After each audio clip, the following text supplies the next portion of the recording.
The harsh crack of gunfire echoed through the dusty streets of Redemption Creek, Montana Territory, 1875, as Rebecca Andrews clutched her father's lifeless body. Blood seeped through his waistcoat, staining her trembling hands crimson as tears carved clean paths down her dirt-streaked face. "Pa, please," she whispered, her voice breaking as the reality of her situation crashed down upon her. At 22, she was now completely alone in a town that had turned hostile since the silver mine changed ownership. The new mine boss, Victor Holloway, stood over her with cold eyes, flanked by his hired guns. "Your father's debts are substantial, Miss Andrews," Holloway said, holstering his weapon with practiced ease. "But I'm willing to be generous. Either you marry me by week's end to settle accounts, or you'll be thrown from this property with nothing but the clothes on your back." Rebecca's stomach turned at the proposition. Holloway was known for his cruelty toward his previous wives, none of whom had survived more than 2 years of marriage. Death or destitution, these were her options now. As Holloway and his men departed, leaving her to mourn alone, Rebecca didn't notice the tall figure watching from the shadows across the street. His eyes narrowed beneath the brim of a well-worn hat. Cole Marshall had come to Redemption Creek, hunting ghosts both figurative and literal. 3 years ago, the outlaw gang that had murdered his wife and young son had disappeared into these mountains. For 3 long years, he had tracked them, dispensing his own brand of justice until only their leader remained. But Cole hadn't counted on witnessing a murder in broad daylight his first afternoon in town. 2 days later, Rebecca stood at her father's grave, the freshly turned earth a stark reminder of all she had lost. The small plot behind their modest home was now the final resting place for both her parents. Her mother had succumbed to consumption 5 years prior, and now her father lay beside her, taken by a bullet rather than disease. "Miss Andrews." The deep voice startled her from her grief. She turned to find a stranger standing a respectful distance away, hat in hand. He was tall and broad-shouldered, with eyes that seemed to have seen too much hardship. His face was weathered from the sun, and a scar ran along his jawline. He wasn't handsome in the traditional sense, but there was something compelling about him. "I'm sorry to intrude on your grief," he said, his voice low and steady. "My name is Cole Marshall. I witnessed what happened to your father." Rebecca stiffened. "Have you come to collect on a debt too, Mr. Marshall? Because I have nothing left to give." "No, madam, I've come to offer help." She laughed bitterly. "Unless you can resurrect the dead or produce $300 by Friday, there's nothing anyone can do." Cole's expression remained grave. "I understand Holloway has given you an ultimatum, marriage or eviction." "News travels fast in small towns," Rebecca said, wiping away a stray tear.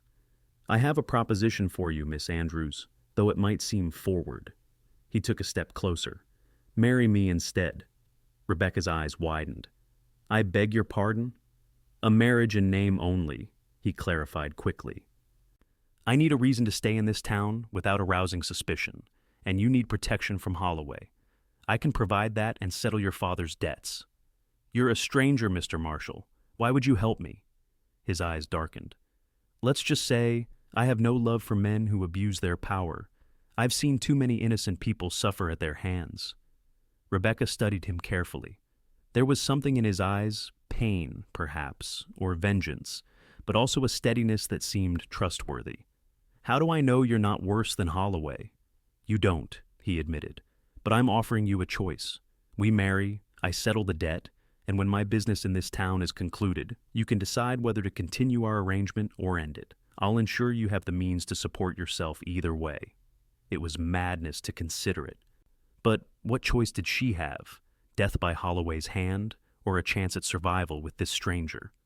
"What kind of business brings you to Redemption Creek, Mr. Marshall?"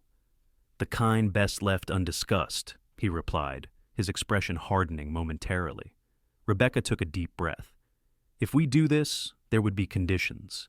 This remains a marriage in name only. I maintain my independence, and I want to know what you're really doing in Redemption Creek." Cole considered her demands. "Fair enough, though some things I cannot share until I know I can trust you. But I promise you this, I will never harm you, and I will protect you with my life, if necessary." The following morning, Rebecca found herself standing before the town's justice of the peace, exchanging vows with a man she had known for less than a day. She wore her mother's blue dress, the only nice garment she owned. Cole had procured a simple gold band from somewhere, and it felt strange and heavy on her finger. Holloway's fury was palpable when Cole presented himself at the mine office later that day, placing $300 on the desk to settle Joseph Andrews' debt. "You've made a powerful enemy today, Marshal," Holloway seethed, his face flushed with anger. Cole's expression remained impassive. "Consider the debt paid in full. And consider this a warning, Rebecca is under my protection now." As they walked back to what was now their shared home, Rebecca felt both relief and trepidation. "He won't let this go easily," she said. "I'm counting on it," Cole replied, and something in his tone made her shiver. The small house Rebecca had shared with her father now felt different with Cole's presence. He insisted on sleeping in the barn, giving her privacy, but his few possessions, a rifle, a worn saddlebag, and a small wooden box, he kept locked now occupied space in her home. That first evening, as they shared a simple meal of beans and cornbread, Rebecca tried to understand the man who was now legally her husband. "You said this morning you'd tell me why you're really in Redemption Creek," she reminded him, pushing her plate away. Cole's jaw tightened. 3 years ago, my wife and son were killed by a gang led by a man named Silas Burke. I've tracked down and dealt with most of his men, but Burke himself disappeared. Recent information suggests he's operating under a new name in this area. Rebecca absorbed this information. "You're here for revenge." "Justice?" Cole corrected, though his eyes told a different story. "And who is this Burke to Redemption Creek?" "That's what I aim to find out." He studied her face. "Does this change our arrangement?" Rebecca considered the question. "No, but I won't help you murder someone, even if he deserves it." "I'm not asking you to." Cole stood and took his plate to the wash basin. "All I ask is that you maintain our charade. It's safer for both of us if everyone believes this is a real marriage." The next few weeks established a cautious rhythm to their unusual partnership. Cole took work at the livery stable, establishing himself as a skilled horseman and reliable worker. Rebecca continued teaching at the small schoolhouse at the edge of town, a position she had held for 2 years since returning from school back east. They maintained separate lives during the day, but shared meals and occasional conversation in the evenings. Cole remained in the barn despite the cooling autumn temperatures, and Rebecca found herself increasingly curious about the quiet, haunted man she had married. She learned he had been a rancher in Wyoming before tragedy struck, that he preferred coffee strong enough to stand a spoon in, that he suffered from nightmares that sometimes woke him shouting names she didn't recognize, that despite his hard exterior, he showed unexpected kindness to children and animals. What she didn't learn was how he planned to find Burke or what he would do when he did. One evening in late October, Rebecca returned home to find Cole sitting at the kitchen table cleaning his revolver, a map of the surrounding area spread before him. "You're home early," she remarked, hanging her shawl on the peg by the door. "The weather's turning," he replied. "Jackson at the livery gave everyone the afternoon off." Rebecca moved to the stove, stirring the pot of stew she had left simmering that morning. "Any progress with your investigation?" Cole's hand stilled on the gun.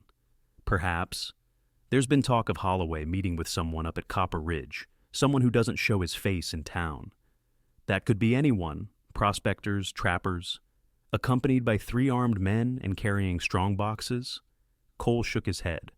"No, this is something else. I think Holloway might be Burke's partner, or possibly Burke himself." Rebecca turned to face him, spoon still in hand. "Victor Holloway has been in Redemption Creek for nearly a year. People know him. People know the name he gives them. Burke was clever, always planning ahead." Cole reassembled his weapon with practiced ease. "I need to see him up close. Confirm it's him." "How do you plan to do that?"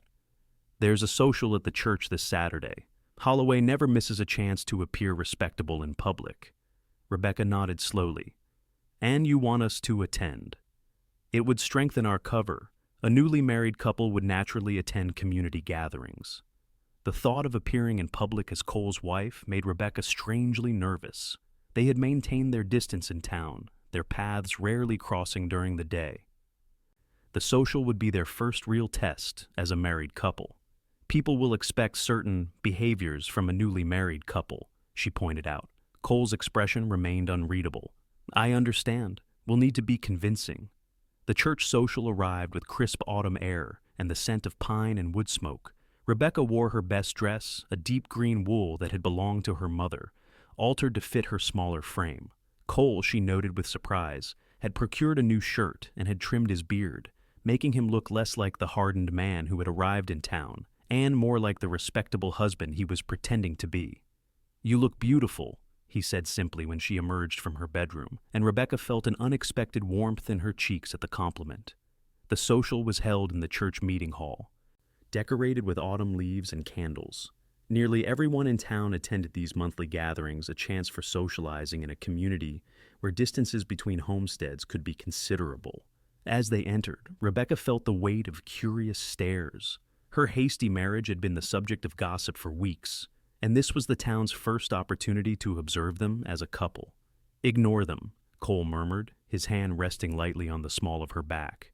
Focus on me. The touch was unexpected but not unwelcome, and Rebecca found herself leaning slightly into his steadying presence. They made their way through the crowd, exchanging pleasantries with neighbors and Rebecca's fellow teachers. Cole played his part well, maintaining physical contact with her, a hand at her waist, fingers brushing hers, standing close enough that she could feel the warmth of him beside her. Rebecca, I was beginning to think you'd never emerge from that house again. Martha Wilson, the shopkeeper's wife and notorious gossip, approached with an eager smile. Good evening, Martha, Rebecca replied politely. And this must be the mysterious husband who swept you off your feet so suddenly. Martha's eyes raked over Cole appraisingly. The whole town has been dying to meet the man who stole our beloved school teacher's heart. Cole extended his hand. Cole Marshall, madam, pleased to make your acquaintance. Such manners, Martha giggled. Tell me, Mr. Marshall, how did you convince our Rebecca to marry so quickly? She turned down Thomas Reed, and he courted her for nearly 6 months. Rebecca tensed, but Cole's arm slid around her waist, drawing her closer. Some things are meant to be, Mrs. Wilson, he said, his voice dropping to a tone Rebecca hadn't heard before, warm and almost tender. When you find the right person, why wait? His eyes met Rebecca's, and for a moment, the rest of the room seemed to fade away. There was something in his gaze, something that made her breath catch. Well, isn't that romantic? Martha sighed. You must join us for dinner soon. I want to hear all about how you met. As Martha moved on to her next target, Cole maintained his hold on Rebecca. You're doing well, he murmured.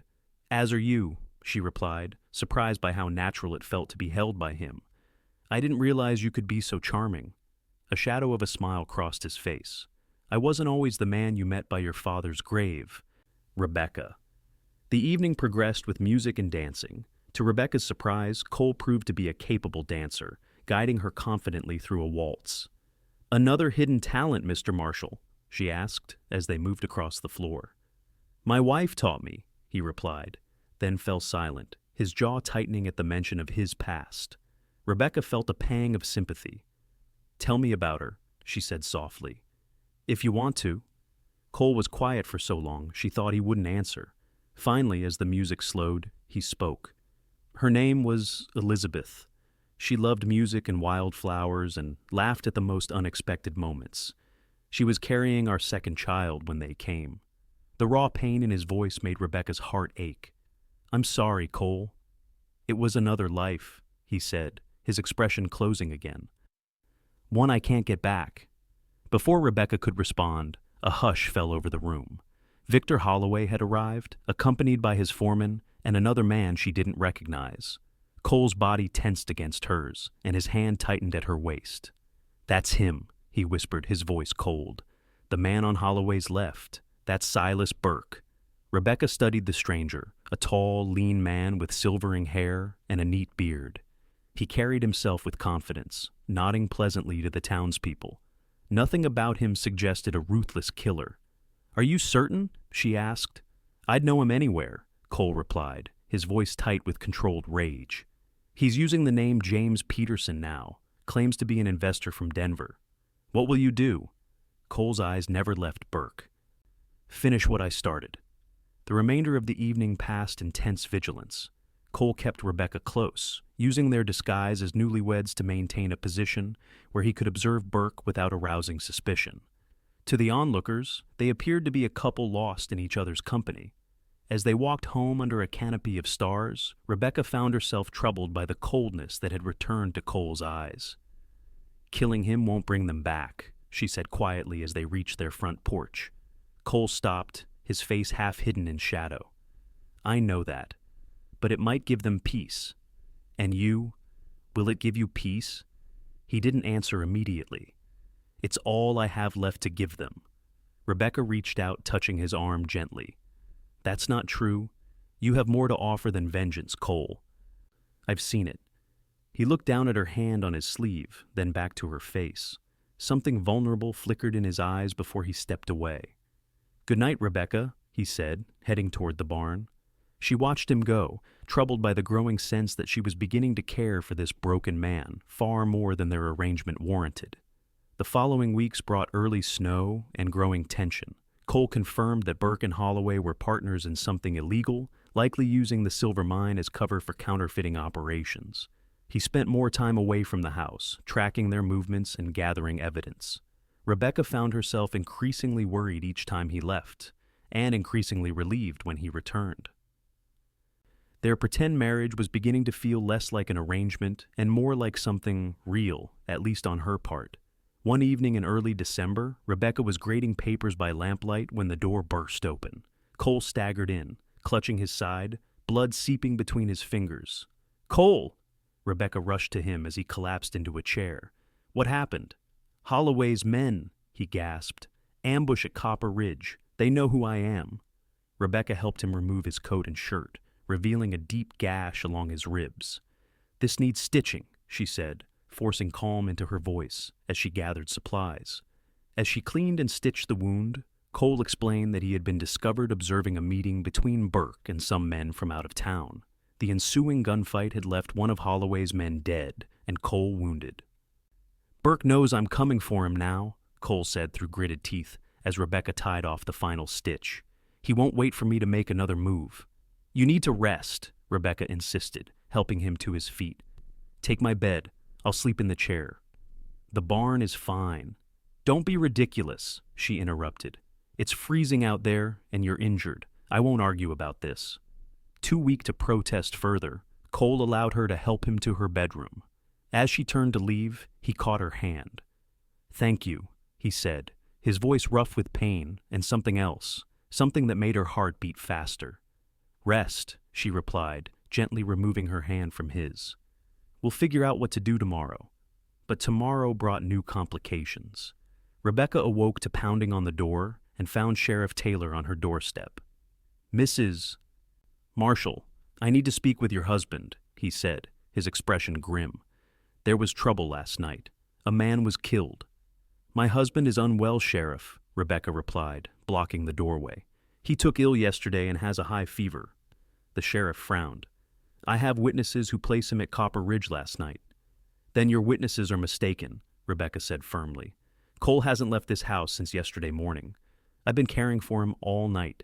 You're welcome to return when he's recovered. After the sheriff reluctantly departed, Rebecca hurried back to Cole, who was attempting to rise from bed. Stay down, she ordered. The sheriff knows about last night. They're looking for you. Cole grimaced. We need to leave. It's not safe for you here anymore. We're not going anywhere until you can ride, Rebecca said. And there's a blizzard coming. We'd never make it through the pass. For 3 days, Rebecca tended to Cole while snow piled high around the small house. She rebuffed the sheriff's return visits and ignored the worried glances from neighbors who brought food and inquired after Cole's illness.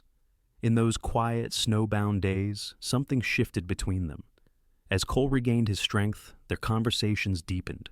He spoke more of his life before his ranch in Wyoming, his dreams of expanding it for his son to inherit someday, the books he and Elizabeth had planned to fill their home with. In turn, Rebecca shared her own past, her education back east, her return to care for her ailing mother. her dreams of someday opening a proper school in Redemption Creek. "You'd make a fine headmistress," Cole said one evening as they sat before the fire. "You have the right combination of kindness and firmness." Rebecca smiled, surprised by the compliment. "Perhaps someday, if we survive this situation you've gotten us into." "I'm sorry for bringing this danger to your door," Cole said, his expression somber. "That was never my intention." "I know," Rebecca hesitated. "Cole, what happens after? If you succeed in dealing with Burke, what then?" The question hung between them, heavy with unspoken possibilities. "I haven't thought that far ahead," he admitted. "For 3 years, this hunt has been my only purpose." "Perhaps it's time to consider a new purpose," Rebecca suggested quietly. Cole looked at her then, really looked at her, as if seeing something he hadn't noticed before. His hand reached out, hesitantly touching her cheek. "Rebecca," he began, but was interrupted by the sound of breaking glass from the back of the house. In an instant, Cole was on his feet, gun drawn from the holster he kept nearby. "Get down!" he ordered, pushing her behind him as the back door splintered open. 3 men burst into the house, weapons drawn. Rebecca recognized Holloway's foreman among them. "There he is!" one shouted. "Take him alive! Burke wants the pleasure himself." What followed was chaos. Cole fired first, hitting one man in the shoulder. Rebecca scrambled for the shotgun her father had kept over the mantel, her hands shaking as she aimed it at the advancing attackers. "Stay back," she warned, her voice steadier than she felt. One of the men laughed. "Look at the little schoolteacher playing with guns." When he took a step toward her, Rebecca pulled the trigger. The blast caught him in the leg, sending him crashing to the floor with a howl of pain. Cole dispatched the third man with a blow to the head from his gun butt, then quickly bound all 3 with rope from the barn. "We need to go, now," he said, already gathering essential supplies. "Burke will send more men when these don't return." Within an hour, they had packed what they could carry on 2 horses and abandoned the house that had been Rebecca's home her entire life. The snow had stopped, but the temperature had dropped dangerously low as they rode out under cover of darkness. "Where are we going?" Rebecca asked through chattering teeth as they made their way along a rarely used trail through the foothills. "I have a friend," Cole replied, "a Shoshone man named Two Hawks. He has a cabin about 15 miles north of here. We can shelter there until it's safe to move on." The journey was grueling. By the time they reached the isolated cabin nestled in a protected valley, Rebecca was numb with cold and exhaustion. Two Hawks, a tall man with graying hair and eyes that missed nothing, welcomed them without question, helping Cole get Rebecca inside and close to the fire. As she thawed and regained feeling in her extremities, Rebecca observed the easy familiarity between Cole and Two Hawks. They spoke little, communicating with nods and gestures that suggested a long-standing friendship. "Two Hawks helped me track Burke's gang," Cole explained later, as they shared a meal of venison stew. "He saved my life more than once." "You saved mine as well, brother," Two Hawks replied in perfect English. "But this woman has saved you in a different way, I think." Cole looked uncomfortable. "It's not what you think. Our marriage is an arrangement." Two Hawks raised an eyebrow. "Is it? I see something else in your eyes when you look at her." Rebecca felt heat rise to her cheeks and focused intently on her bowl of stew. They stayed with Two Hawks for a week while Cole's wound healed completely, and they planned their next move. During this time, Two Hawks taught Rebecca to shoot more accurately and move quietly through the woods, skills he insisted she would need. "Burke is not a man who forgives or forgets," he warned her. "Even if Cole succeeds, others may seek revenge." One evening, as Rebecca practiced cleaning and loading Cole's spare revolver, she asked the question that had been troubling her. What if killing Burke doesn't end it? What if it just continues the cycle? Cole was silent for a long moment. "I've asked myself that same question lately," he admitted. "For 3 years, I've lived with nothing but hatred and the need for vengeance. But now," she prompted when he didn't continue. His eyes met hers across the cabin.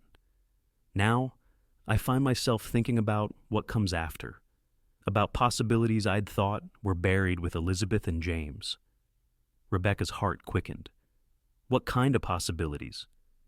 Before Cole could answer, Two Hawks entered the cabin, his expression grave. "Riders coming, 6 men, heavily armed." Cole was on his feet instantly. How did they find us? Does it matter? They are here. Two hawks began gathering weapons. There is a cave system behind the waterfall 1/2 mile east. You know it. Cole nodded. We can lose them there. I will lead them away from you, Two Hawks said. Buy you time. No, Cole protested.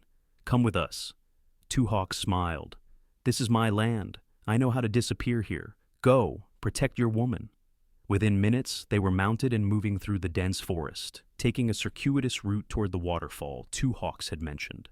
Rebecca could hear distant shouts and occasional gunfire behind them, but forced herself not to look back. The cave behind the waterfall was cold and damp, but provided excellent cover. They made camp deep enough inside to risk a small fire, using the natural chimney effect of the cave system to disperse the smoke. Will Two Hawks be all right? Rebecca asked as they huddled close for warmth. If anyone can outfox Burke's men, it's him, Cole replied, though she could hear the worry in his voice. He's been evading white men's pursuit most of his life. They spent a tense night in the cave, taking turns keeping watch. By morning, there was no sign of pursuit, and Cole cautiously led them back toward Two Hawks' cabin by a roundabout route. They found the cabin empty but undisturbed, with a message scratched into the dirt floor. Town. Burke. Tomorrow. What does it mean? Rebecca asked. It means Two Hawks has learned something, Cole explained, already gathering supplies. Burke will be in town tomorrow. This might be our only chance. Our chance for what? To kill him or to see him brought to justice? Rebecca challenged. Cole paused in his preparations. What are you suggesting? The U.S. Marshal has an office in Helena. Burke is wanted for more than what he did to your family. If we could get proof of the counterfeiting operation, bring it to the authorities. And then what? Trust that the law will do what needs to be done? Cole's voice was bitter. The law didn't help my family. Maybe not then, Rebecca acknowledged, but this is different. We have knowledge of his operation, his new identity. And killing him won't just end your hunt, it will make you a murderer, hunted in turn. She stepped closer to him, placing a hand on his arm. I'm asking you to consider a future beyond vengeance, a future where you're not running or hiding, where we could. She couldn't finish, but the meaning hung between them, unmistakable. Cole covered her hand with his own. I don't know if I deserve that kind of future. That's not for you to decide, Rebecca said softly. Some things are meant to be, remember? Isn't that what you told Martha Wilson? A ghost of a smile touched his lips. I was playing a part. Were you? All of it? Their eyes held for a long moment before Cole leaned down, his lips meeting hers in a gentle kiss that quickly deepened with months of unacknowledged longing. When they finally broke apart, Cole rested his forehead against hers. I never expected to feel this way again, he confessed, to want a future. Then choose one, Rebecca urged. Choose us. The following day found them approaching Redemption Creek cautiously, using a seldom-traveled game trail that brought them to the edge of town near the church. They left their horses hidden in a copse of trees and made their way to Sheriff Taylor's office. To their surprise, Two Hawks was already there, engaged in intense conversation with the sheriff. Cole, the sheriff acknowledged tensely as they entered. Your friend here has been telling me some interesting stories about Victor Holloway and his associate, James Peterson. They're true, Cole confirmed. Peterson's real name is Silas Burke. He's wanted in Wyoming, Colorado, and likely elsewhere for murder, robbery, and counterfeiting. So I've heard. The sheriff gestured to a telegram on his desk. I sent inquiries after your friend arrived. The responses are concerning. Then you'll help us bring him in, Rebecca said. Sheriff Taylor sighed heavily. It's not that simple. Holloway practically owns this town. Half my deputies are on his payroll. If I move against him without absolute proof, it could go very badly. We can get your proof, Cole offered. Burke and Holloway are meeting with buyers for their counterfeit bills tonight at the Silver Dollar. If you could get a federal marshal here, nearest marshal is 2 days' ride, the sheriff interrupted. By then, Burke could be long gone. Then we do this ourselves, Cole insisted. Tonight. The plan they devised was dangerous but straightforward. Cole would position himself in the Silver Dollar, while Rebecca and Two Hawks secured evidence from Holloway's office at the mine. Sheriff Taylor would gather the few deputies he trusted and prepare to make arrests once they had proof. As dusk fell, Rebecca found herself picking the lock on Holloway's office door, while two hawks kept watch, wondering how her life as a schoolteacher had led to this moment. "This is not what I imagined married life would be like," she muttered as the lock finally gave way. Two hawks chuckled softly. "The best partnerships are never what we imagine." Inside, they quickly located a hidden safe behind a painting of a hunting scene. Two hawks produced tools Rebecca didn't recognize and had the safe open within minutes. "Where did you learn to do that?" she asked, impressed. "I have lived many lives," he replied enigmatically, "not all of them virtuous." The safe contained exactly what they needed: ledgers detailing the counterfeiting operation, samples of the bills, and correspondence with buyers that implicated both Holloway and Burke. They gathered everything into a satchel and slipped back out into the night. Meanwhile, at the Silver Dollar, Cole positioned himself at a corner table with a clear view of the back room where Burke conducted his business. He'd been there for hours, nursing the same whiskey, when Holloway arrived with Burke and two armed guards. Cole's hand instinctively moved toward his gun, but he forced himself to remain calm. Justice, not vengeance, he reminded himself. For Rebecca, for a future. As the men disappeared into the back room, Cole slipped out to signal the sheriff, who was waiting with 3 trusted deputies in the alley behind the saloon. Their plan was to wait until the buyers arrived and the transaction was underway before moving in. What they hadn't counted on was one of Holloway's men recognizing Cole as he returned to the saloon.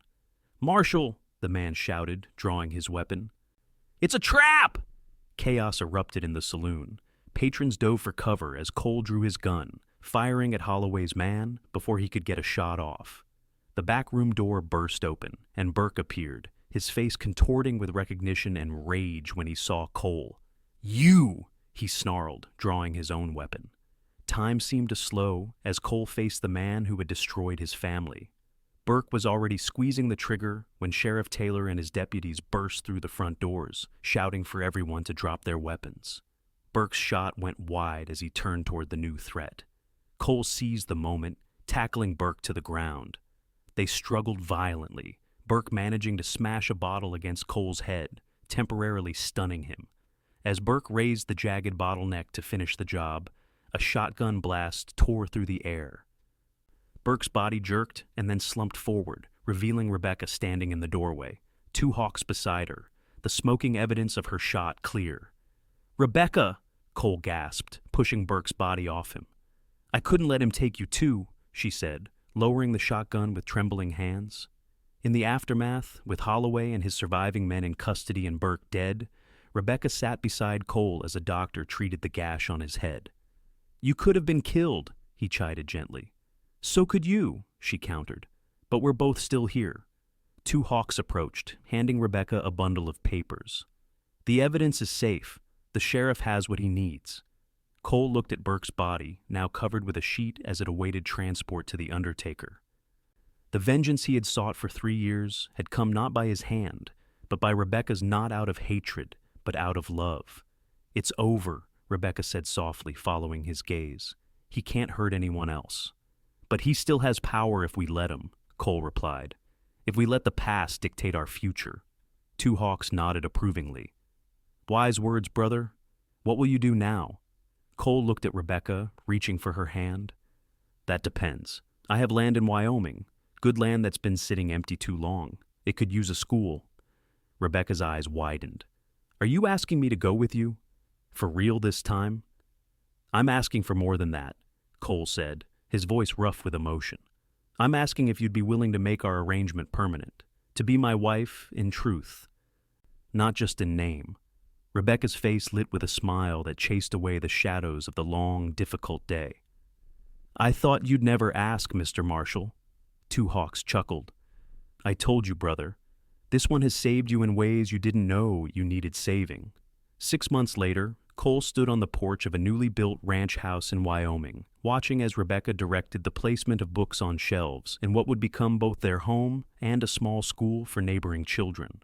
The winter had passed in Redemption Creek, with them giving testimony that helped dismantle the counterfeiting ring. By spring, they were free to leave, though not before a proper wedding ceremony with 2 hawks standing as Cole's best man. The land Cole had abandoned after his family's murder had waited patiently for his return. With Rebecca beside him, he found the strength to rebuild not just structures, but a life he had thought forever lost. "Do you think Elizabeth would approve?" Rebecca asked one evening as they sat watching the sunset, her head resting on his shoulder. "Of you?" "Without question," Cole replied, his arm tightening around her. "She would have liked your spirit, your determination." "I meant of all of this, of you finding happiness again." Cole was quiet for a moment. "Yes," he said finally. "She would have wanted me to live, not just survive. That's what you taught me, Rebecca. How to live again." Rebecca turned in his arms, kissing him with the certainty of a woman who knew she was truly loved. "Then we've saved each other, wouldn't you say?" As the sun dipped below the horizon, painting the sky in brilliant hues of orange and purple, Cole Marshall held his wife close, grateful for the unexpected journey that had brought them together, a journey that had begun with a desperate arrangement, but had blossomed into something neither of them could have imagined. A marriage not of convenience, but of redemption and second chances. A love born of tragedy, but sustained by hope. And a future bright with possibilities they would explore together.